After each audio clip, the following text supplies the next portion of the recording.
So let me start by taking you back into the mists of your memory, to perhaps the most anticipated year in your life, but certainly the most anticipated year in all human history, the year 2000. Remember that?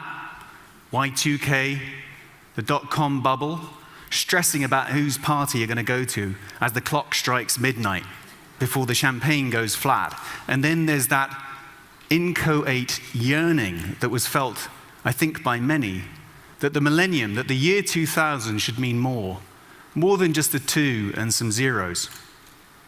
Well, amazingly, for once, our world leaders actually lived up to that millennium moment. And back in 2000, they agreed some pretty extraordinary stuff. Visionary, measurable, long-term targets called the Millennium Development Goals. Now, I'm sure you all keep a copy of the goals under your pillow or by the bedside table, but just in case you don't and your memory needs some jogging, the deal agreed then goes like this. Developing countries promised to at least halve extreme poverty, hunger, and deaths from disease alongside some other targets by 2015. And developed nations promised to help them get that done by dropping debts, increasing smart aid, and trade reform. Well, we're approaching 2015, so we better assess how are we doing on these goals. But we've also got to decide, do we like such global goals? Some people don't. And if we like them, we've got to decide what we want to do on these goals going forward. What does the world want to do together? We've got to decide a process by which we decide. Well, I definitely think these goals are worth building on and seeing through. And here's just a few reasons why. Incredible partnerships between the private sector, political leaders, philanthropists, and amazing grassroots activists across the developing world. But also, 250,000 people marched in the streets of Edinburgh outside this very building for Make Poverty History. All together, they achieved these results. Increased the number of people on antiretrovirals, life-saving anti-AIDS drugs, nearly halved deaths from malaria, vaccinated so many that 5.4 million lives will be saved, and combined, this is going to result in 2 million fewer children dying every year last year than in the year 2000. That's 5,000 fewer kids dying every day, 10 times you lot not dead every day because of all of these partnerships.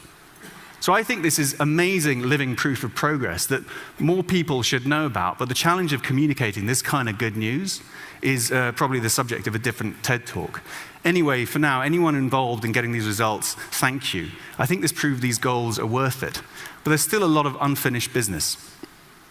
Still, 7.6 million children die every year of preventable, treatable diseases. And 178 million kids are malnourished to the point of stunting, a horrible term, which means physical and cognitive lifelong impairment. So there's plenty a lot more to do on the goals we've got. But then a lot of people think there are things that should have been in the original package that weren't agreed back then that should now be included, like sustainable development targets, natural resource governance targets, access to opportunity, to knowledge, equity, fighting corruption. All of this is measurable and could be in the new goals.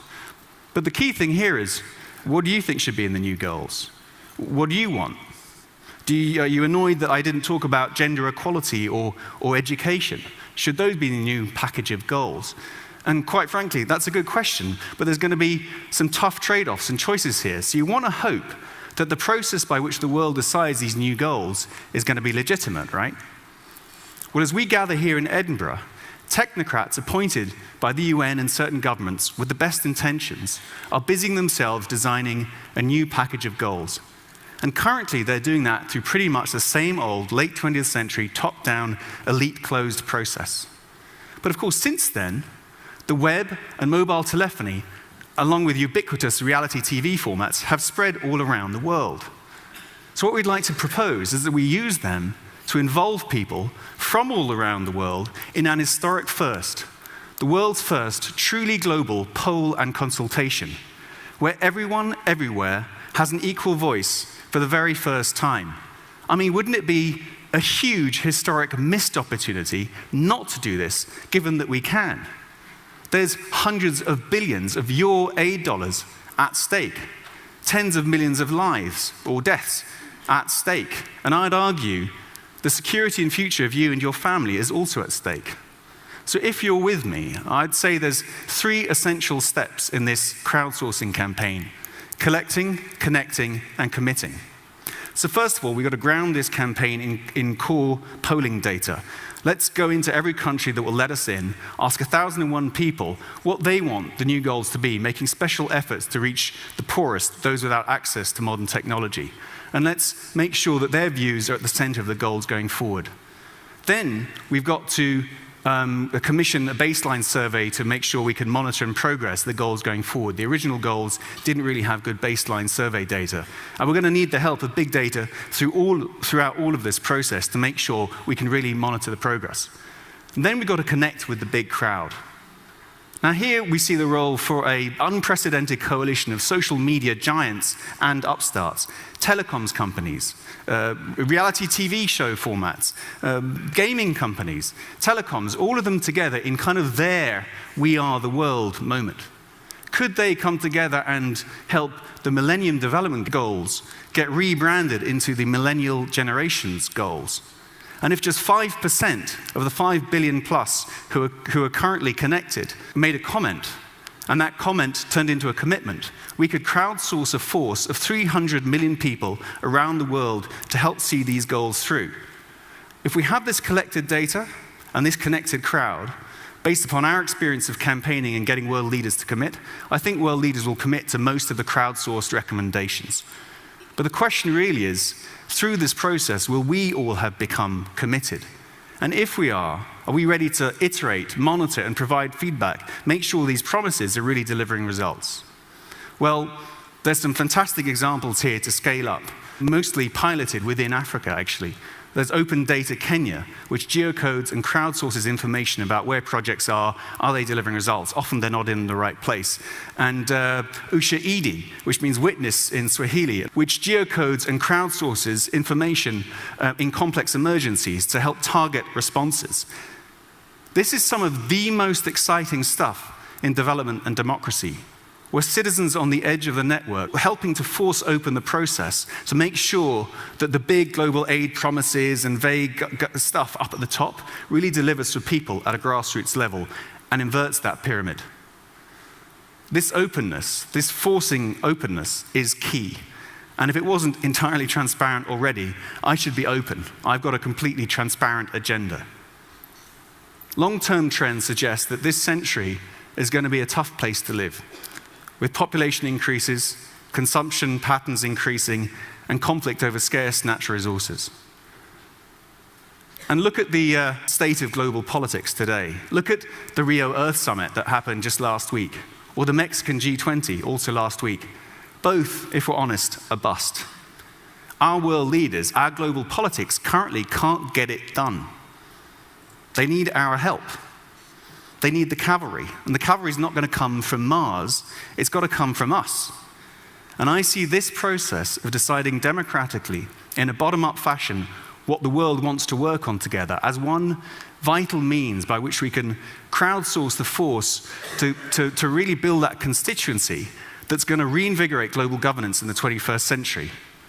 I started in 2000, let me finish in 2030.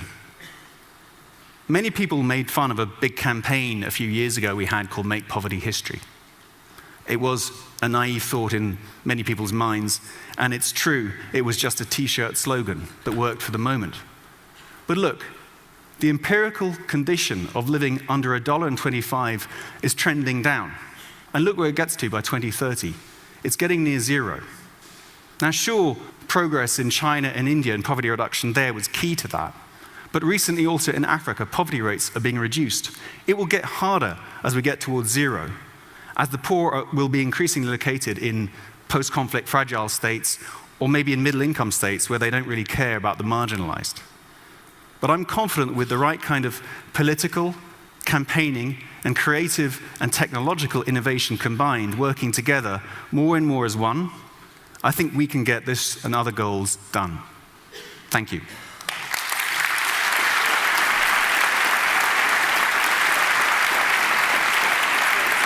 Jimmy, here's the puzzle to me. If there was an incident today where 100 kids died in some tragedy, or where, say, 100 kids were kidnapped and then rescued by special forces, I mean, it would be all over the news for a week, right? You just put up, just as one of your numbers there, that 5,000, is that the number? 5,000 fewer children dying every day. I mean, it dwarfs everything that is actually on our news agenda, and it's invisible. This must drive you crazy. It does. And we're having a huge debate in this country about aid levels, for example. And aid alone is not the whole solution. Nobody thinks it is. But, you know, if people saw the results of this smart aid, I mean, they'd be going crazy for it. I wish the 250,000 people who really did march outside this very building knew these results. Right now, they don't. And it would be great to find a way to better communicate it, because we have not. Creatively, we've failed to communicate this success so far. If those kinds of efforts just could multiply their voice and amplify it at the key moments, I know for a fact we'd get better policy. The Mexican G20 need not have been a bust. Rio, if anyone cares about the environment, need not have been a bust, okay? These conferences are going on, and I know people get skeptical and cynical about the big global summits and the promises, and they're never being kept. But actually, the bits that are making a difference, and what the politicians need is more permission from the public. But you haven't fully worked out the web mechanisms, etc., by which this might happen. I mean, if the people here who've had experience using open platforms, you're interested to talk with them this week and try and take this forward? Absolutely. All right, well, I must say, if this conference led in some way to advancing that idea, that's a huge idea, and if you carry that forward, that is really awesome. So with thank all you. Your help. Thank you. Thank you.